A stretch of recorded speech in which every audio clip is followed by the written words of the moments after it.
Hi മക്കളെ, നമസ്കാരം. നമ്മുടെ +2 മലയാളം എജുപോർട്ടിൻ്റെ +2 മലയാളം ക്ലാസ്സിലേക്ക് മക്കൾക്ക് സ്വാഗതം. ഓണപ്പരീക്ഷ ഇങ്ങ് അടുത്തെത്തിക്കഴിഞ്ഞു. ഓരോ പാഠഭാഗങ്ങളും അല്ലേ, നമ്മുടെ യൂണിറ്റിനകത്തുള്ള ആദ്യത്തെ യൂണിറ്റ്, രണ്ടാമത്തെ യൂണിറ്റിനകത്തുള്ള പാഠഭാഗങ്ങൾ നമുക്ക് പഠിക്കാനുണ്ട്. ഓരോ പാഠഭാഗങ്ങളും ഏറ്റവും കുറച്ച് സമയം കൊണ്ട് സെറ്റാക്കുന്ന ഈ വീഡിയോയിലേക്ക് മക്കൾക്ക് സ്വാഗതം. ഒരു പാഠഭാഗം പൂർണ്ണമായിട്ട് വായിച്ച് ഒരു പരിചയം നിങ്ങൾക്കുണ്ട്. സാർ, ഇതിൻ്റെ ഒരു സമ്മറി ഓർമ്മയിൽ നിൽക്കാൻ വേണ്ടി എന്താണ് ചെയ്യേണ്ടത് എന്നുള്ള ഒരുപാട് സംശയങ്ങൾ കുട്ടികൾ എന്നോട് ചോദിക്കാറുണ്ട്. അതിനു വേണ്ടിയുള്ളൊരു കാര്യം, നിങ്ങൾ പരീക്ഷയ്ക്ക് പോകുന്നതിന് മുമ്പ് അല്ലെങ്കിൽ നിങ്ങൾ ഇപ്പോൾ റിവിഷൻ സെക്ഷൻ്റെ ഭാഗമായിട്ട് പഠിക്കുന്ന സമയത്ത് നിങ്ങൾക്ക് എങ്ങനെ അത് പഠിച്ചെടുക്കണം എന്നുള്ളത് കൃത്യമായിട്ട് കാണിച്ചു തരുന്ന സമ്മറി ഇതിനകത്തുണ്ട്, ചോദ്യോത്തരങ്ങൾ ഇതിനകത്തുണ്ട്. അപ്പോൾ അതെന്ത് ചെയ്യുക മക്കൾ, സെറ്റാക്കുക. ഒരു തവണ വൃത്തിയായിട്ട് എന്ത് ചെയ്യുക മക്കൾ, വീഡിയോ കാണുക, എന്നിട്ട് എന്ത് ചെയ്യുക, തറാക്കിക്കൊള്ളുക. ഓക്കെ, സെറ്റാണല്ലോ. നമ്മുടെ ആദ്യത്തെ യൂണിറ്റിൻ്റെ പേര് എഴുത്തകമെന്നാണ്, എന്നാൽ ആദ്യത്തെ ചാപ്റ്ററിൻ്റെ പേര് കണ്ണാടി കാൺമോളൂ എന്നാണ്. ഇവിടെ നിന്ന് നമുക്ക് ഒരുപാട് ചോദ്യങ്ങൾക്ക് സാധ്യതയുള്ളതുകൊണ്ട് ഇതുകൂടി ഞാൻ എന്ത് ചെയ്യുന്നു പറഞ്ഞു തുടങ്ങുകയാണ്. ലളിതമായ വേഷമായിരുന്നു മുൻഷിയുടേത് അല്ലെ, മലയാളം മുൻഷിയുടേത്. അപ്പോൾ ലളിതമായ വേഷമായിരുന്നു മലയാളം മുൻഷിയുടേത്. മലയാളം അധ്യാപകൻ എന്ന അർത്ഥത്തിലാണ് മുൻഷി എന്ന് വരുന്നത്. പക്ഷേ അദ്ദേഹം സംസാരിച്ചു തുടങ്ങിയാൽ എല്ലാം മാന്ത്രികമാകും. പദച്ഛേദം, പദാർത്ഥം, വാച്യാർത്ഥം, ധ്വനി, ഭാവം, ഇങ്ങനെ പഠിപ്പിക്കുമ്പോൾ ഒരു കാര്യത്തിന് അനേകം തലങ്ങളുണ്ടാകാം. അദ്ദേഹം പഠിപ്പിക്കുമ്പോൾ ഒരേ കാര്യത്തിന് വ്യത്യസ്ത മേഖലകളിലേക്ക് എന്ത് ചെയ്യും, നമ്മളെ കൂട്ടിക്കൊണ്ടുപോകും. ഒരു കാര്യത്തിന് ഒരർത്ഥം മാത്രമല്ല, അതിൻ്റെ ധ്വനിതലം വേറെ ഉണ്ടാകും, പദാർത്ഥം വേറെ ഉണ്ടാകും.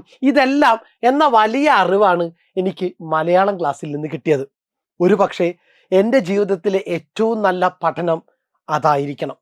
ഫിസിക്സിലെ പുതിയ കണ്ടുപിടുത്തങ്ങളിലേക്ക് എന്നെ പ്രചോദിപ്പിച്ചത് അന്നത്തെ മലയാളം ക്ലാസ്സുകളായിരുന്നു എന്ന് ECG സുദർശൻ കൂട്ടിച്ചേർക്കുന്നു. ഫിസിക്സിലെ ശാസ്ത്രജ്ഞനായിരുന്നു ECG സുദർശൻ. ലളിതമായ വേഷം, പഠിപ്പിക്കുമ്പോൾ ഒരു കാര്യത്തിന് അനേകം തലങ്ങളിലേക്ക് കൊണ്ടുപോകാനുള്ള കഴിവ്, ഇതൊക്കെ തൻ്റെ മലയാളം ക്ലാസ്സിൻ്റെ പ്രത്യേകതകളായിട്ട് ECG സുദർശൻ ഓർക്കുന്നു. ഒബ്ജക്റ്റീവ് ടൈപ്പ് ക്വസ്റ്റ്യൻസിൽ ഈ ചോദ്യം വന്നേക്കാം, മാർക്ക് ചെയ്ത് വെച്ചേക്കുക. ഇനി നോക്കുക, കണ്ണാടി കാൺമോളവും. കണ്ണാടി കാൺമോളവും എന്ന പാഠഭാഗത്തിലേക്ക് നമ്മൾ വരുന്നു. കാൺമോളവും എന്നായി പോയിട്ടുണ്ട്, ഒന്ന് നോക്കുക. കണ്ണാടി കാൺമോളവും ആരുടെ വരികളായിരുന്നു? തുഞ്ചത്ത് എഴുത്തച്ഛൻ്റെ വരികളായിരുന്നു. ആരായിരുന്നു? തുഞ്ചത്ത് രാമാനുജൻ എഴുത്തച്ഛൻ. 16-ാം നൂറ്റാണ്ടിലാണ് തുഞ്ചത്ത് രാമാനുജൻ എഴുത്തച്ഛൻ്റെ ജീവിതകാലം. മലപ്പുറം ജില്ലയിലെ തിരൂരിലുള്ള തൃക്കണ്ടിയൂരാണ് ജന്മസ്ഥലം എന്ന് കരുതുന്നു. മലയാള ഭാഷാ പിതാവ് എന്ന് സാഹിത്യ ചരിത്രം ആദരിക്കുന്ന കാവ്യഗുരുവാണ് എഴുത്തച്ഛൻ. പാട്ടിൻ്റെയും മണിപ്രവാളത്തിൻ്റെയും കാവ്യ സവിശേഷതകൾ സ്വാംശീകരിച്ചുകൊണ്ട് തികച്ചും മൗലികമായ ഒരു കാവ്യ പ്രപഞ്ചം സൃഷ്ടിച്ച എഴുത്തുകാരനാണ് എഴുത്തച്ഛൻ. ഭക്തിയിലൂടെ ജനതയെ പരിവർത്തിപ്പിക്കുക എന്ന ചരിത്ര ദൗത്യമാണ് എഴുത്തച്ഛൻ നിർവഹിച്ചതെന്നൊക്കെ നിങ്ങൾ ഓർക്കുക. മഹാഭാരതം കിളിപ്പാട്ട്, അധ്യാത്മരാമായണം കിളിപ്പാട്ട് എന്നിവയാണ് എഴുത്തച്ഛൻ്റെതെന്ന് ഉറപ്പിച്ചു പറയാവുന്ന കൃതികൾ. ഇനി ആ കവിത നിങ്ങൾ വായിച്ചു നോക്കിയിട്ടുണ്ട്. പാഠസംഗ്രഹത്തിലേക്ക് വരാം. മഹാഭാരതം സംഭവ പർവത്തിലെ ശകുന്തളോപാഖ്യാനമാണ് നമ്മുടെ പാഠസന്ദർഭം. ഓർക്കുക, മഹാഭാരതത്തിലെ സംഭവ പർവത്തിലെ ശകുന്തളോപാഖ്യാനമാണ് നമ്മുടെ പാഠസന്ദർഭം. ഗാന്ധർവ വിധി പ്രകാരം തന്നെ വിവാഹം ചെയ്ത ദുഷ്യന്തൻ്റെ കൊട്ടാരത്തിലേക്ക് ശകുന്തള പുത്രനോടൊപ്പം എത്തിച്ചേരുന്നു. 10ാം ക്ലാസ്സിൽ നമ്മൾ പരിചയപ്പെട്ടതാണ്. ദുഷ്യന്തൻ ശകുന്തളയുമായുള്ള പൂർവബന്ധം മറന്നുപോയതിനാൽ, ശകുന്തളയുടെ കയ്യിലുള്ള മോതിരം നഷ്ടപ്പെട്ടതുകൊണ്ട്, ദുർവാസാവിൻ്റെ ശാപത്താൽ ആര് മറന്നുപോയി? ദുഷ്യന്തൻ മറന്നുപോയിട്ടുണ്ട്. അങ്ങനെ മറന്നുപോയതിനാൽ അവളെ കെട്ടവൾ എന്ന് കരുതി ആക്ഷേപിക്കുന്നു. കെട്ടവൾ എന്ന് പറയുമ്പോൾ ഒരു ചീത്ത സ്ത്രീയായി കരുതിയിട്ട് എഴുത്തച്ഛൻ നമ്മുടെ ദുഷ്യന്തൻ ശകുന്തളയെ സഭാമധ്യത്തിൽ വെച്ച് എന്ത് ചെയ്യാണ്? ആക്ഷേപിക്കുകയാണ്. അങ്ങനെ ആക്ഷേപ വാക്കുകൾ കേട്ട് ആത്മാഭിമാനത്തിന് മുറിവേറ്റ ശകുന്തള തൻ്റെ വ്യക്തിത്വം നിലനിർത്താൻ നടത്തുന്ന ശ്രമമാണ് നമ്മുടെ കാവ്യഭാഗത്തുള്ളത്. അങ്ങനെ കേട്ട് തലകുനിച്ച് പോകേണ്ടവളല്ല സ്ത്രീ എന്നും മറുപടി പറയേണ്ടടുത്ത് പറയേണ്ടതാണ് എന്ന് ബോധ്യമുള്ളതാണ് നമ്മുടെ കാവ്യഭാഗത്തുള്ളത്. ശകുന്തള മറുപടി പറയുന്നു. ശകുന്തളയോടുള്ള ദുഷ്യന്തന്റെ ശകാര വാക്കുകളോടെയാണ് നമ്മുടെ കവിത ആരംഭിക്കുന്നത് തന്നെ. ആദ്യം ശകുന്തളയെ ദുഷ്യന്തൻ പറയുന്ന വാക്കുകൾ പറഞ്ഞുകൊണ്ടാണ് നമ്മുടെ കവിത സ്റ്റാർട്ട് ചെയ്യുന്നത്. നമുക്ക് ഓർമ്മ ഉണ്ടായിരുന്നു. എന്താ പറഞ്ഞത്? ദുഷ്യന്തൻ ശകുന്തളയെ ധാർഷ്ട്യമുള്ളവളെന്നും വഴി പിഴച്ചവളെന്നും സ്വർണ്ണാഭരണങ്ങളിലും മനോഹരമായ വസ്ത്രങ്ങളിലും മയങ്ങിപ്പോകുന്നവളെന്നും കുയിൽപേടയെ പോലെ അന്യനാൽ വളർത്തപ്പെട്ടതുകൊണ്ട് വളർത്തുദോഷം ഉള്ളവളാണെന്നും ആക്ഷേപിക്കുന്നു. പരഭൃത, പരഭൃത എന്നുള്ളൊരു വാക്ക് ഓർക്കേണ്ടതില്ല. പരഭൃത, അന്യനാൽ വളർത്തപ്പെട്ടവൾ, അല്ലെ? അങ്ങനെ പറയാനുള്ള കാര്യം എന്താണ്? ശകുന്തളയുടെ അച്ഛൻ നമ്മുടെ വിശ്വാമിത്ര മഹർഷിയായിരുന്നു. ശകുന്തളയുടെ അച്ഛൻ ആരാണ്? വിശ്വാമിത്ര മഹർഷി, മനുഷ്യനാണ്. ഇനി അമ്മ ആരാണ്? അമ്മ നമ്മുടെ നമ്മുടെ നമ്മുടെ നമ്മുടെ വിശ്വാമിത്ര മഹർഷിക്കും ഉർവശി അല്ലേ? ഉർവശി എന്ന് പറയുന്ന അപ്സരസിനുമുണ്ടായ സ്ത്രീയാണ് ആര്? അപ്സരസിനുണ്ടായ മകളാണ് നമ്മുടെ ശകുന്തള. ശകുന്തളയെ കാട്ടിൽ ഉപേക്ഷിച്ച് അവർ പോവാണ്. പിന്നീട് ആര്? കണ്ണ മഹർഷിക്ക് കിട്ടുകയാണ്. പക്ഷികൾക്ക് കിട്ടിയത് കൊണ്ടാണ് ശകുന്തള എന്ന പേര് വന്നത്. അങ്ങനെ ദുഷ്യന്തൻ ശകുന്തളയെ ധാർഷ്ട്യമുള്ളവളെന്നും വഴി പിഴച്ചവളെന്നും സ്വർണ്ണാഭരണങ്ങളിലും മനോഹരമായ വസ്ത്രങ്ങളിലും മയങ്ങിപ്പോകുന്നവളെന്നും കുയിൽപേടയെ പോലെ അന്യനാൽ വളർത്തപ്പെട്ടതുകൊണ്ട് വളർത്തുദോഷം ഉള്ളവളാണ് എന്നും ആക്ഷേപിക്കുന്നു. ദുഷ്യന്തന്റെ ഇത്തരത്തിലുള്ള നിന്ദാവചനങ്ങൾ കേട്ട് ലജ്ജിതയായ ശകുന്തള തൻ്റെ ആത്മാഭിമാനവും ശ്രേഷ്ഠതയും ഉയർത്തിപ്പിടിച്ചുകൊണ്ട് പണ്ഡിതോജ്വലമായ ഭാഷയിൽ ദുഷ്യന്തന് മറുപടി കൊടുക്കുന്നു. ദുഷ്യന്തന്റെ പരിഹാസ വാക്കുകൾ, ഇത്രയും വാക്കുകളെക്കുറിച്ച് ആരെക്കുറിച്ച് പറഞ്ഞു? ശകുന്തളയെക്കുറിച്ച് പറഞ്ഞപ്പോൾ ശകുന്തള എന്താ മറുപടി പറഞ്ഞത്? ഓർക്കുക, മറ്റുള്ളവരുടെ കടുകുമണി പോലെയുള്ള ചെറിയ ദോഷങ്ങൾ പോലും കണ്ടെത്തുന്ന ദുഷ്യന്തൻ സ്വന്തം വലിയ ദോഷങ്ങൾ എന്ത് ചെയ്യുന്നില്ല? തിരിച്ചറിയില്ല എന്നും കേവലം ഭൂമിയിൽ മാത്രം സഞ്ചരിക്കാൻ കഴിയുന്ന ദുഷ്യന്തന്റെ ജന്മത്തേക്കാൾ ശ്രേഷ്ഠമാണ് ഭൂമിയിലും ആകാശത്തിലും ഒരുപോലെ സഞ്ചരിക്കാൻ സാധിക്കുന്ന തൻ്റെ ജന്മമെന്നും ശകുന്തള പറയുന്നു. മനുഷ്യന്മാരിൽ ശ്രേഷ്ഠനായിട്ടുള്ള വിശ്വാമിത്ര മഹർഷിയുടെയും അപ്സരസ്സുകളിൽ ശ്രേഷ്ഠയായിട്ടുള്ള ഉർവശിയുടെയും മകളായി ജനിച്ച തനിക്ക് ഒരേ സമയം സ്വർഗത്തിലും ഭൂമിയിലും സഞ്ചരിക്കാൻ കഴിയുമെന്ന് ശകുന്തള പറയുന്നു. അതുകൊണ്ട് തന്നെ മേരുപർവ്വതവും കടുകുമണിയും തമ്മിലുള്ള വ്യത്യാസം നമ്മൾ തമ്മിലുണ്ട്. തൻ്റെ ജന്മത്തെക്കാൾ ശ്രേഷ്ഠമാണോ എൻ്റെ ജന്മം? ഒട്ടും അറിവില്ലാത്തവനെ പോലെയാണ് ദുഷ്യന്തൻ സംസാരിക്കുന്നത് എന്നും ശകുന്തള ചൂണ്ടിക്കാട്ടുന്നു. സെറ്റ്. തുടർന്ന് ശകുന്തള സജ്ജനങ്ങളും ദുർജനങ്ങളും തമ്മിലുള്ള വ്യത്യാസത്തെക്കുറിച്ച് വളരെ തത്വചിന്താത്മകമായിട്ട് സംസാരിക്കുന്നു. തുടർന്ന് ശകുന്തള സജ്ജനങ്ങളും ദുർജനങ്ങളും തമ്മിലുള്ള വ്യത്യാസത്തെക്കുറിച്ച് വളരെ തത്വചിന്താത്മകമായി സംസാരിക്കുന്നു. സ്വന്തം വൈരൂപ്യം തിരിച്ചറിയാത്ത ദുർജനങ്ങൾ എപ്പോഴും മറ്റുള്ളവരുടെ കുറ്റങ്ങൾ പറഞ്ഞു നടക്കുകയും സ്വന്തം കുറ്റങ്ങൾ തിരിച്ചറിയുകയില്ലെന്നും സജ്ജനങ്ങൾ മറ്റുള്ളവരുടെ കുറ്റങ്ങൾ കണ്ടെത്തി നിന്ദിക്കുകയില്ല എന്നും ശകുന്തള പറയുന്നു. നല്ല ആളുകൾ മറ്റുള്ളവരുടെ കുറ്റങ്ങളൊന്നും തെരഞ്ഞു നടക്കൂല, അവരെ പറ്റിയുള്ള കുറ്റം പറഞ്ഞു നടക്കൂല. അവരെന്ത് ചെയ്യും? സ്വന്തം കാര്യം മാത്രം നോക്കി നടക്കും. തെളിഞ്ഞ വെള്ളത്തിൽ കുളിച്ചാലും വീണ്ടും മണ്ണിൽ കുളിച്ച് സന്തോഷം കണ്ടെത്തുന്ന മതയാനയെ പോലെയാണ് നല്ല ആളുകളെ വിമർശിച്ച് സന്തോഷം കണ്ടെത്തുന്ന ദുർജനങ്ങൾ എന്നും ശകുന്തള ചൂണ്ടിക്കാട്ടുന്നു. ഇത്തരത്തിൽ സത്യധർമ്മങ്ങൾ വെടിഞ്ഞ പുരുഷനെ ക്രുദ്ധനായ സർപ്പത്തേക്കാൾ പേടിക്കണം. ഏതുപോലെ? സത്യധർമ്മങ്ങൾ വെടിഞ്ഞ പുരുഷനെ ആരെപ്പോലെ? ക്രുദ്ധനായ സർപ്പത്തേക്കാൾ പേടിക്കണമെന്നും അറിവില്ലാത്തവനായ അവനോട് പണ്ഡിതന്മാർ ശുഭാശുഭ കാര്യങ്ങൾ പറഞ്ഞാൽ അതിൽ നിന്ന് അശുഭം മാത്രമേ അവൻ ഗ്രഹിക്കുകയുള്ളൂ എന്നും പാലും വെള്ളവും കലർത്തി നൽകിയാൽ അതിൽ നിന്ന് അരയന്നം പാല് മാത്രം വേർതിരിച്ചു കുടിക്കുന്നത് പോലെ മനസ്സിൽ നന്മയുള്ളവർ നല്ല കാര്യങ്ങൾ പെട്ടെന്ന് ഗ്രഹിക്കുമെന്ന് ശകുന്തള ദുഷ്യന്തനോട് പറയുന്നു.